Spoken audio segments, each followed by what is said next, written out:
災難は2025年7月にやってくる。この話を最近よく耳にしませんか？都市伝説好きの間では以前から噂されていましたが、今ではテレビや SNS でも取り上げられるほどの話題となっています。しかしこの2025年7月の大災難は一体どこから生まれたのでしょうか？この予言の発端は1999年に発売された一冊の漫画にあります。タイトルは私が見た未来。そしてその作者こそが辰木亮さんという人物です。彼女は単なる漫画家ではなく、自身が見た夢を記録し、その夢が現実になったことで未来を予知する漫画家として注目を集めることになりました。特に有名なのが彼女の作品の表紙に書かれていたある言葉です。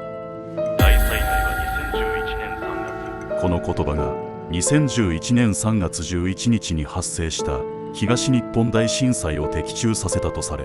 話題となりました。では辰木亮さんとは一体どんな人物なのでしょうか？彼女はどのようにして未来を予知したのか？そして2025年7月の予言は本当に現実となるのか？今回は辰木亮さんの未来予知についての記録を振り返りながら2025年の予言を科学的な視点も交えて検証していきます。辰木亮とは、まずは辰木亮という人物について詳しく見ていきましょう。彼女は1954年12月2日生まれ、神奈川県出身の漫画家です。名前だけを聞くと男性のように思われるかもしれませんが、実は女性です。彼女が漫画家を目指すきっかけとなったのは17歳の時に交通事故に遭ったことでした。この事故の影響で外に出ることが難しくなり、家でできる仕事をしたいと考え、漫画家を志すようになったと語っています。それから彼女は出版社へ作品を持ち込みながら漫画家のアシスタントとして経験を積みました。そして20歳の時に少女漫画家としてデビューを果たします。デビュー作は郷ひろみ物語という作品で少女漫画誌月刊プリンセスに掲載されました。彼女は当初ラブコメやファンタジー作品を描いていましたが、次第に作風が変化していきます。その理由こそが彼女が夢日記をつけ始めたことでした。未来を予知する夢日記。辰木亮さんは1976年頃から印象的な夢を見た時にメモを取るようになったと語っています。彼女は普通の人とは違い、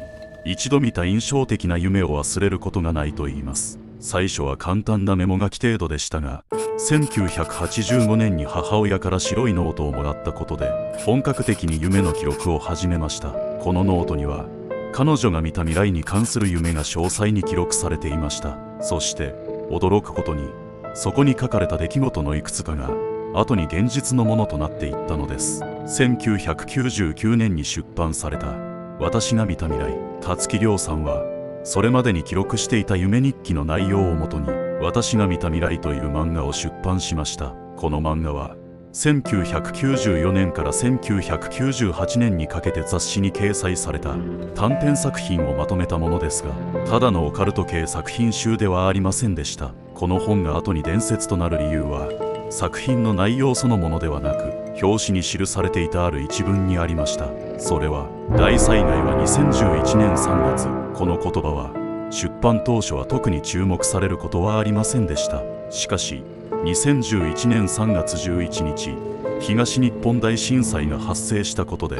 この本が一気に話題となったのです。まさか12年前に出版された漫画の表紙が震災の発生を予言していたのでは。この出来事をきっかけに辰木亮さんの私が見た未来は絶版となり、古本市場では10万円以上のプレミア価格がつくほどの入手困難な本になりました。彼女自身もこの2011年3月の大災害の記述について次のように語っています。この本の締め切り日に見た夢の内容でとても重要な日付だと感じたから急遽書き足した。つまりこの言葉は漫画のストーリーとは関係なく、彼女が直感的に未来に関わる重要なメッセージとして表紙の空いていたスペースに付け加えたものだったのです。そしてこの驚異的な的中によって彼女の夢日記は単なる偶然ではなく、未来を予知する力が本当にあるのではないかと考えられるようになりました。そして2021年に出版された私が見た未来完全版。彼女は1999年に私が見た未来を出版した後、44歳で漫画家を引退しています。理由は漫画を描くことが精神的にも体力的にも負担が大きくなったためだと語っています。しかし2020年に彼女のなりすましが現れたことで、彼女は22年間の沈黙を破り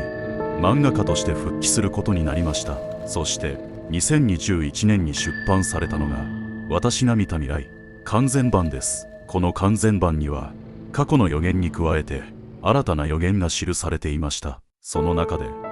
最も注目を集めたのが、本当の大災難は2025年7月にやってくる。これは彼女が1998年と2021年に見た夢に基づく予言です。彼女は2025年7月5日という日付を見た夢の中で、日本の南方で大規模な噴火が発生し巨大な津波が押し寄せるというビジョンを見たと語っています。果たして2025年7月には何が起こるのか。次の章では彼女が予言した2025年の大災難について詳しく考察していきます。予言の的中例。彼女が未来を予知する漫画家として注目されたのは単なる偶然ではありません。彼女は自らが見た夢の内容を記録し、その中のいくつかが実際に現実の出来事として起こったとされています。では彼女の予言は本当に的中していたのでしょうか。少し振り返り的中例を見ていきましょう。フレディ・マーキュリーの死。1976年に見た夢が1991年に的中。彼女は伝説的なロックバンドクイーンのボーカルフレディ・マーキュリーの死についても事前に夢で見ていたと語っています。彼女がこの夢を見たのは1976年11月のこと。当時彼女は友人とテレビを見ている夢を見ました。その中でフレディが流行り病で亡くなったというニュースを聞いたそうです。そしてこの夢から15年後の1991年11月24日、フレディ・マーキュリーはエイズによる合併症で帰らぬ人へ。さらに興味深いのは彼女が1986年に見たもう一つの夢です。その夢の中でテレビの画面にクイーンの銅像が映っているシーンが映し出されていたといいます。そこにはフレディを除く3人のメンバーと見知らぬ1人の人物の姿があったそうです。この夢はフレディの死後2011年にアダム・ランバートという新しいボーカリストが加入した新生クイーンの姿を予見していたのではないかとも考えられています。これらの出来事が彼女の夢日記と一致していたことは単なる偶然とは思えない不思議な出来事の一つです。ダイアナ妃の事故。次に紹介するのはイギリスのダイアナ妃が事故で亡くなった件に関するものです。彼女がこの夢を見たのは1992年8月31日のこと。夢の中で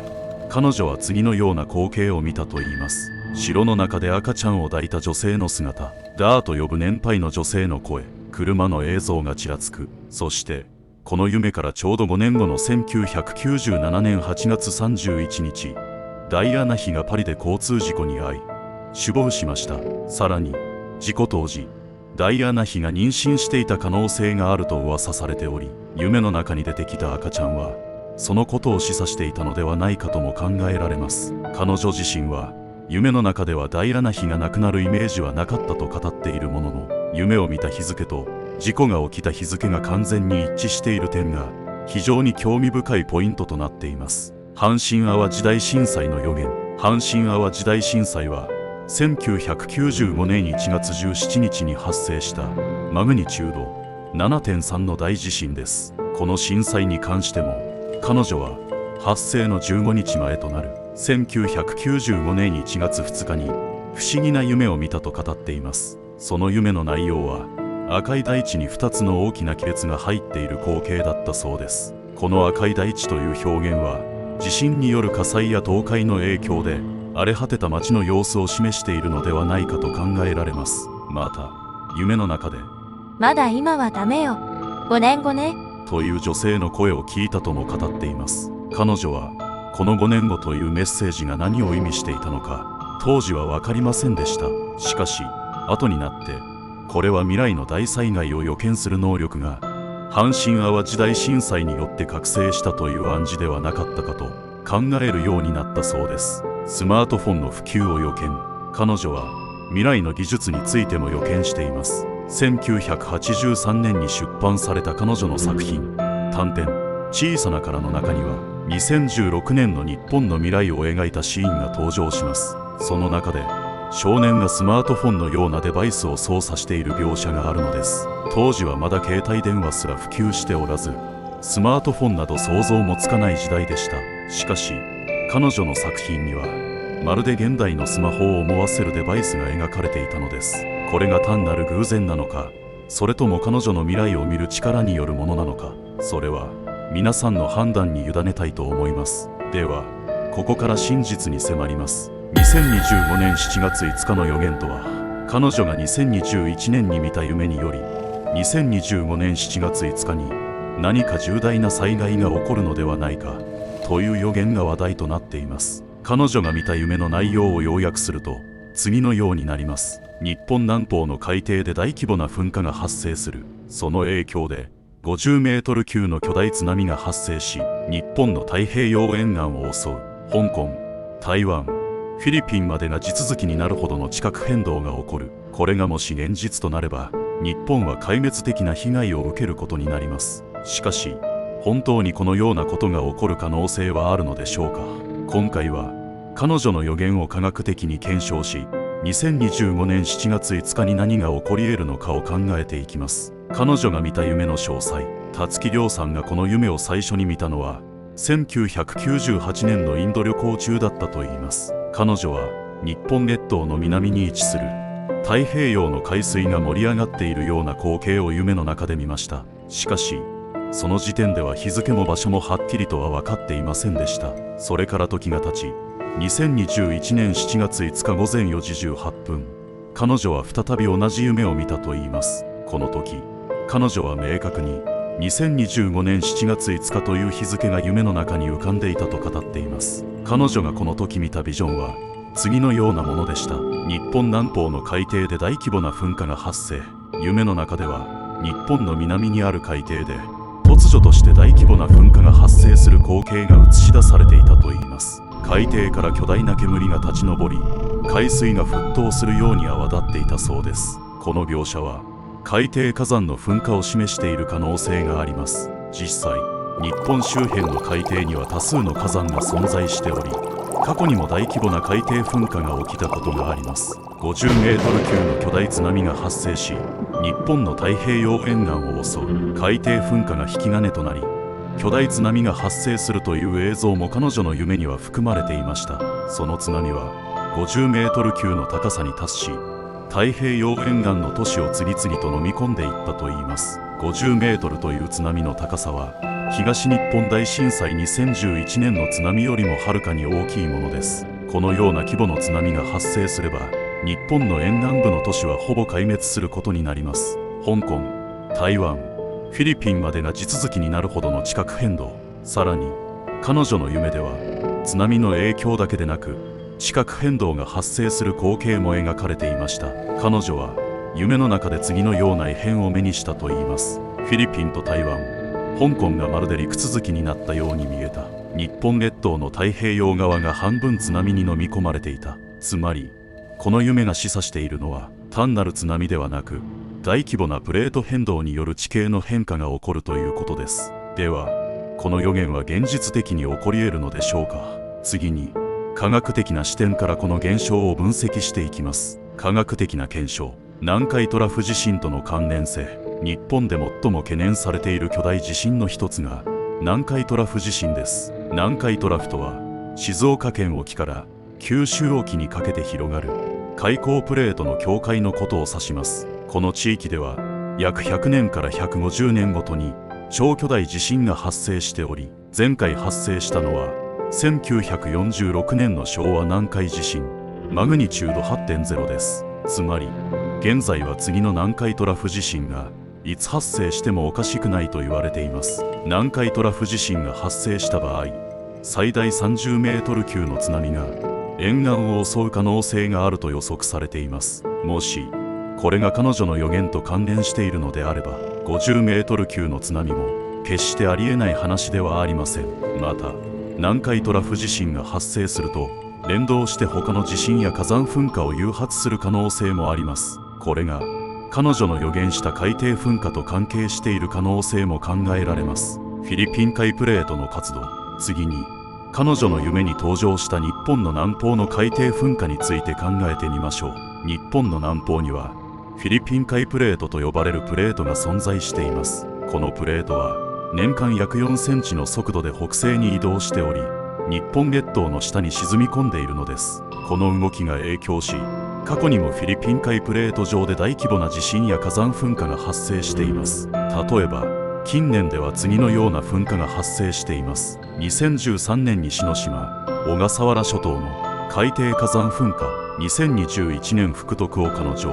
小笠原諸島の海底火山噴火、特に2021年の福徳岡ノ城の噴火では海底で大規模なマグマの噴出が発生し、新たな島が誕生する現象が起きました。このようなことがさらに大規模に発生すれば、彼女の夢に出てきた巨大な海底噴火や地殻変動も決してありえない話ではないのです。実際に発生しうる巨大津波の可能性。彼女の夢で語られた50メートル級の津波は過去の事例から見ても理論的にはあり得ることが分かっています。例えば2004年のスマトラ沖地震、マグニチュード 9.1 では高さ30メートルを超える津波が発生し、22万人以上が犠牲になりました。また過去に発生した明王地震では推定40メートル級の津波が発生したとされています。つまり巨大な海底噴火やプレート変動が同時に発生すれば50メートル級の津波も現実的に発生し得るということなのです。2025年以降の未来とは、彼女が2025年7月5日に大災難が起こると予言していることはこれまでに詳しく見てきました。しかしここで重要なのは、彼女が2025年7月の先には希望があるとも語っていることです。つまりこの予言は単なる破滅の予告ではなく、未来への転換点を示している可能性があるのです。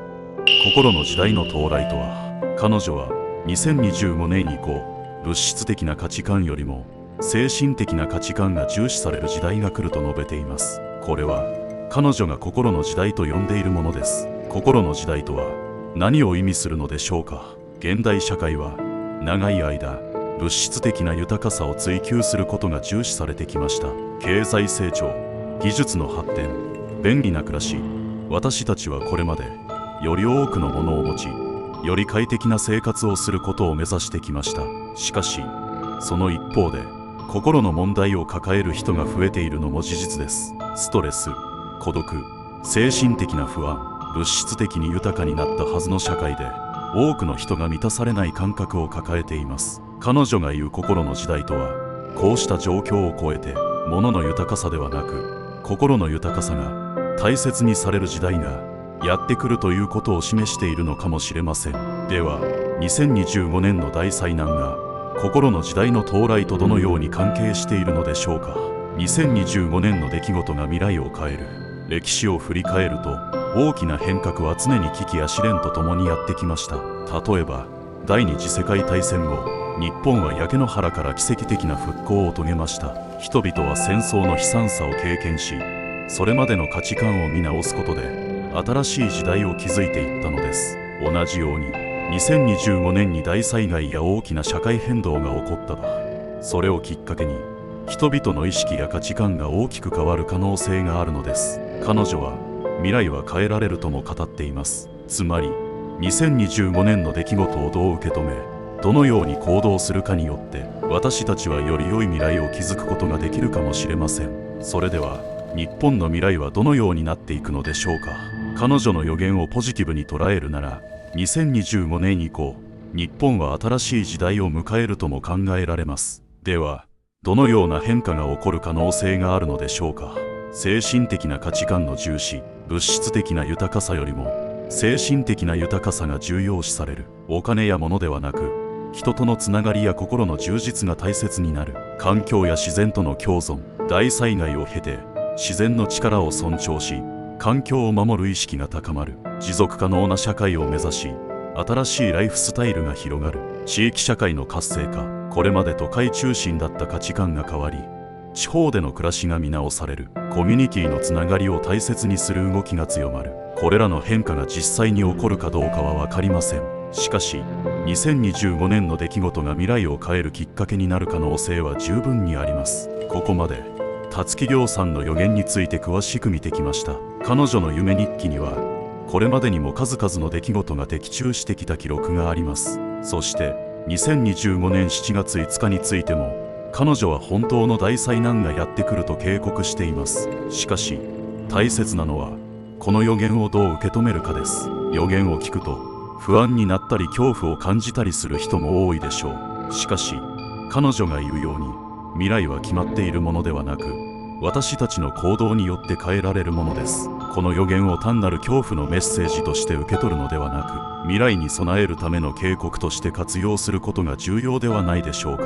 彼女の予言が的中するかどうかは現時点では誰にも分かりません。しかし地震や津波、火山噴火がいつ起こるかわからないのは紛れもない事実です。そのためどんな未来が来ても対応できるように防災意識を高めることが大切です。避難経路や避難場所を家族と共有し緊急時の行動を決めておく。予言が当たるかどうかにかかわらずこうした備えはどんな災害にも役立つことは間違いありません。今回もご覧いただきありがとうございました。